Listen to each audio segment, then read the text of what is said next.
হিরোশিমার ধ্বংসলীলা আমাদের শিখিয়েছে পারমাণবিক বোমা কতটা ভয়ঙ্কর। কিন্তু আপনি কি জানেন মানুষের তৈরি এই মহাশক্তিধর জিনিসটা পৃথিবীর প্রকৃতির সামনে কতটা নগণ্য? যদি একটা বিশাল পাহাড়ের গভীরে এই বোমার বিস্ফোরণ ঘটানো হয় তাহলে কি হবে কখনো ভেবে দেখেছেন? পাহাড় কি ধুলোয় মিশে যাবে, নাকি পৃথিবী তার ভারসাম্য হারাবে? উত্তর কোরিয়া এই প্রশ্নের উত্তর খুঁজতে এক রহস্যময় আন্ডারগ্রাউন্ড নিউক্লিয়ার টেস্ট চালিয়েছিল। শুধু তাই নয়, আমেরিকাও সমুদ্রের গভীরে বিস্ফোরণ ঘটিয়েছে। এই ভয়াবহ এক্সপেরিমেন্টের রোমহর্ষক পরিণতি সম্পর্কে জানতে চান? তাহলে আজকের এই ভিডিওটা শেষ পর্যন্ত অবশ্যই দেখুন। 2006 সালের 9 অক্টোবর উত্তর কোরিয়া প্রথমবারের মতো তাদের নিউক্লিয়ার বোমার পরীক্ষা চালায়। এই নিউক্লিয়ার টেস্টের লোকেশন ছিল মাউন্ট মান্টাপ, যা উত্তর কোরিয়ার একটা বিশাল এবং শক্তিশালী পাহাড়। প্রথমে এই পাহাড়ের ভেতরে কয়েকশো মিটার গভীরে একটা সুড়ঙ্গ তৈরি করা হয় এবং তার ভেতরে নিউক্লিয়ার ডিভাইসটি রাখা হয়। তারপর হয় প্রথম বিস্ফোরণ। বিস্ফোরণের আনুমানিক ক্ষমতা ছিল 0.5 থেকে 1 কিলোটন। এটা হয়তো হিরোশিমার মতো শক্তিশালী ছিল না, কিন্তু তাও এতটাই জোরালো ছিল যে পুরো মাটি কেঁপে উঠেছিল, আশেপাশের এলাকায় কম্পন অনুভূত হয়েছিল এবং সিসমিক ওয়েভ পর্যন্ত রেকর্ড করা হয়েছিল। যদিও ফলাফল অপ্রত্যাশিত ছিল। কেন জানেন? কারণ এই পাহাড়টা আগের জায়গাতেই অটুট দাঁড়িয়েছিল। এটা দেখে উত্তর কোরিয়া সন্তুষ্ট হতে পারেনি। তাদের মনে হয়েছিল হয়তো এর শক্তি কম ছিল। ব্যাস, তারপর তারা দ্বিতীয়বার সেই একই স্থানে নিউক্লিয়ার টেস্ট করল। এই পরীক্ষাটা 2009 সালে হয়েছিল। তবে এবার বিস্ফোরণের শক্তি বাড়িয়ে 2 থেকে 7 কিলোটন করা হয়েছিল। বিস্ফোরণটা আরও বেশি শক্তিশালী ছিল, যার ফলে মাটি আবার কেঁপে ওঠে, সুড়ঙ্গগুলোর ক্ষতি হয়েছিল, কিন্তু পাহাড়টা তাও ভাঙেনি। উত্তর কোরিয়া বুঝতে পারছিল না যে আর কত বড় বিস্ফোরণ করলে প্রত্যাশিত ফলাফল পাওয়া যাবে। তবে তারা এটুকু বুঝে গিয়েছিল যে বোমার শক্তি তখনও যথেষ্ট ছিল না। তৃতীয় এবং সবথেকে বিপজ্জনক পরীক্ষাটা 2017 সালে হয়েছিল। এবার উত্তর কোরিয়া সমস্ত রেকর্ড ভেঙে দেওয়ার প্রস্তুতি নিয়েছিল। 2017 সালে করা এই নিউক্লিয়ার টেস্টের আনুমানিক ক্ষমতা 100 থেকে 250 কিলোটন ধরা হয়, অর্থাৎ হিরোশিমার থেকেও বহুগুণ বেশি শক্তিশালী। এই বিস্ফোরণের কারণে 6.1 মাত্রার ভূমিকম্প রেকর্ড করা হয়েছিল। এটা এতটাই বিপজ্জনক ছিল যে এই সিসমিক ওয়েভ জাপান পর্যন্ত অনুভূত হয়েছিল। কিন্তু তা সত্ত্বেও মাউন্ট ম্যান্টাপ পুরোপুরি ধ্বংস হয়নি। যে অস্ত্র শহরকে ধ্বংস করে দিতে পারে তা একটা পাহাড়কে পুরোপুরি শেষ করতে পারল না। এই বিষয়টা উত্তর কোরিয়ার জন্য অত্যন্ত হতাশাজনক ছিল। এখন প্রশ্ন হলো, এমন কেন হয়েছিল? এর উত্তর লুকিয়ে আছে প্রকৃতি এবং ভূতত্ত্বের মধ্যে। মাউন্ট ম্যান্টাপ এত মজবুত কেন? মাউন্ট ম্যান্টাপ কোনো সাধারণ পাহাড় নয়, বরং এটা মূলত গ্রানাইটের মতো অত্যন্ত শক্ত এবং ঘন শিলা দিয়ে তৈরি। গ্রানাইটের মতো শিলা কয়েকশো বা হাজার বছরে নয়, বরং কোটি কোটি বছরে তৈরি হয়। এই শিলা অত্যন্ত ঘন, ভারী এবং শক্তিশালী হয়ে থাকে। মাত্র 35 কিউবিক ফুট গ্রানাইটের ওজন প্রায় 3 টনের সমান হয়ে থাকে। তাই পুরো পাহাড়ের ওজন তো কয়েক মিলিয়ন টন হবেই। তবে এখানে আর একটা প্রশ্ন হলো, এত বড় বিস্ফোরণের রেডিয়েশন তো নিশ্চয়ই ছড়িয়ে থাকবে। কিন্তু এর উত্তর হলো না। আসলে উত্তর কোরিয়া প্রযুক্তি এবং ইঞ্জিনিয়ারিং ব্যবহার করে নিউক্লিয়ার ডিভাইসটাকে 1600 থেকে 2600 ফুট গভীরতায় রেখেছিল। এর উপরে এত মোটা পাথরের স্তর ছিল যে নিউক্লিয়ার রেডিয়েশন বাইরে বেরোতে পারেনি। অর্থাৎ প্রকৃতি নিজেই এক প্রকারের নিখুঁত নিউক্লিয়ার শিল্ড হিসেবে কাজ করেছে।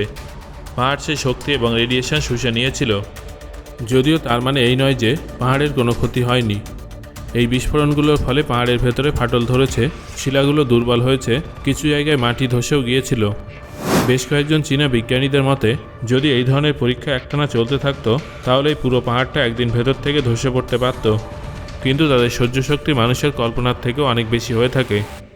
সেই জন্য আন্তর্জাতিক স্তরে উত্তর কোরিয়ার উপর নিউক্লিয়ার টেস্টিং বন্ধ করার প্রবল চাপ তৈরি হয় এবং 2017 সালের পর তারা আর কোনো নতুন আন্ডারগ্রাউন্ড নিউক্লিয়ার ব্লাস্ট করেনি। এমন নয় যে শুধুমাত্র উত্তর কোরিয়ায় পাহাড়ের নিচে নিউক্লিয়ার টেস্ট করেছে, আমেরিকাও এটা করে ফেলেছে। যখন আমেরিকা বায়ুমণ্ডলীয় নিউক্লিয়ার টেস্ট বন্ধ করলো তখন তাদের সামনে সবথেকে বড় প্রশ্ন ছিল যে এখন এত শক্তিশালী বোমার পরীক্ষা কোথায় করা হবে। তখন সামনে আসে নেভেদা টেস্ট সাইট। এটা এমন এক জায়গা যেখানে মাটির গভীরে পারমাণবিক বিস্ফোরণ ঘটানো হয়েছিল। 1951 থেকে 1992 সালের মধ্যে এখানে 900-এরও বেশি নিউক্লিয়ার বিস্ফোরণ ঘটানো হয়েছে, যার অধিকাংশ ছিল মাটির তলায়।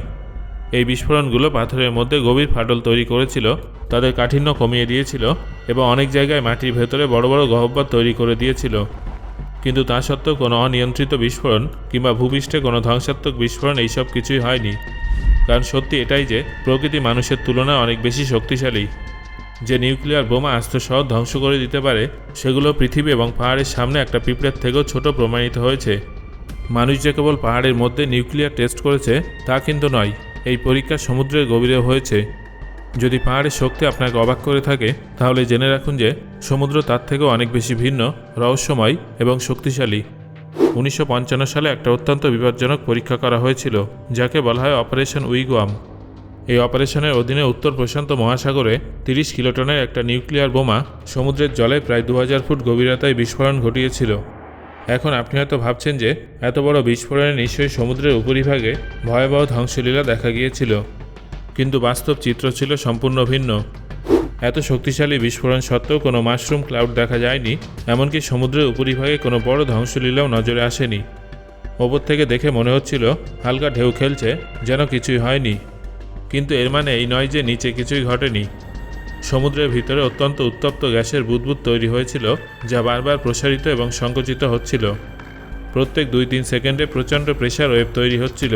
এই তরঙ্গগুলো এতটাই বিপজ্জনক ছিল যে সেগুলো সাবমেরিনকে ধ্বংস করতে পারত এবং বড় বড় জাহাজের কাঠামো ভেঙে দিতে পারত। তার সমুদ্র সব কিছু নিজের ভেতরেই গুটিয়ে নিয়েছিল। সবথেকে আশ্চর্যজনক বিষয় ছিল এই বিস্ফোরণ থেকে খুব বেশি রেডিয়েশন ছড়ায়নি। এমনটা এই কারণে হয়েছিল কারণ গ্যাসের বুদবুদগুলো উপর পর্যন্ত পৌঁছতে পারেনি এবং তেজস্ক্রিয় ধ্বংসাবশেষ উপরে আসতে পারেনি। সামুদ্রিক স্রোত তেজস্ক্রিয়তাকে ছড়িয়ে এতটাই হালকা করে দিয়েছিল যে প্রায় 90% মানুষ জিরো রেডিয়েশন এক্সপোজার পেয়েছিল। এর পাশাপাশি বিকিনি অ্যাটলেও একটা বিস্ফোরণ ঘটানো হয়েছিল। তবে এবার সমুদ্র নিজের আসল ধ্বংসরূপ দেখায়, কারণ সমুদ্র সবসময় শান্ত থাকে না। এই ঘটনাটা 1946 সালের, যখন প্রশান্ত মহাসাগরের একটা দ্বীপপুঞ্জকে পুরোপুরি খালি করানো হয়েছিল। সেই জায়গাটার নাম ছিল বিকিনি অ্যাটল। এখানে আমেরিকা একটা নিউক্লিয়ার টেস্টিং সিরিজ চালিয়েছিল যাকে বলা হয় অপারেশন ক্রসরোডস। এই অপারেশনের সময় টেস্ট ব্রেকার নামের একটা 23 কিলোটনের নিউক্লিয়ার বোমা ব্যবহার করা হয়েছিল, যেখানে মাত্র জলে 90 ফুট গভীরে বিস্ফোরণ করা হয়েছিল। এবার এই দৃশ্যটা একেবারে আলাদা ছিল। বিস্ফোরণ হওয়া মাত্রই সমুদ্রের উপরিভাগ হঠাৎ ফেটে চৌচির হয়ে যায় এবং কয়েক মুহূর্তের মধ্যেই জলের এক বিশাল সাদা স্তম্ভ হাজার হাজার ফুট উপরে আকাশ পর্যন্ত উঠে যায়।